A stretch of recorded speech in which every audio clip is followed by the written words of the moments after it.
ជ្រាបសួរបងទាំងអស់គ្នាបងអូយស្អាតមែនតែន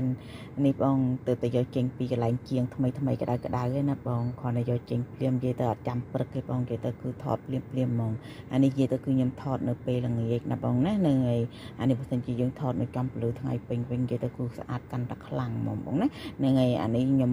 ថត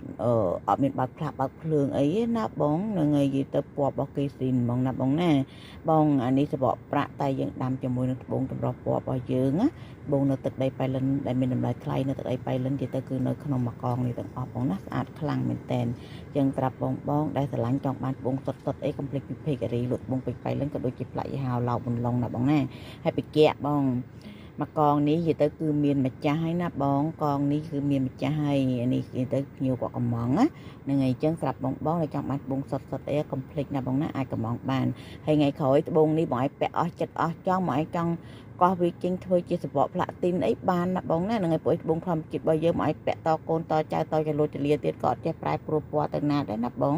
នឹងហើយនិយាយទៅគឺវានៅតែស្អាតចឹងណាបងណាអត់មានចេះប្រែប្រួលពណ៌ទៅណាទេពួកអីបងទិញបានត្បូងសុទ្ធណាបងណាហ្នឹងហើយអញ្ចឹងបងទិញពីពេកបងប្អូនមិនថាតម្លៃថ្លៃឬថោកនិយាយទៅបងទិញទៅ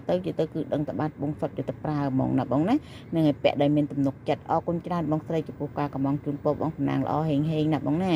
ហ្នឹងហើយបងអញ្ចឹងសម្រាប់បងដែលស្រឡាញ់ចង់បានអីកុំភ្លេច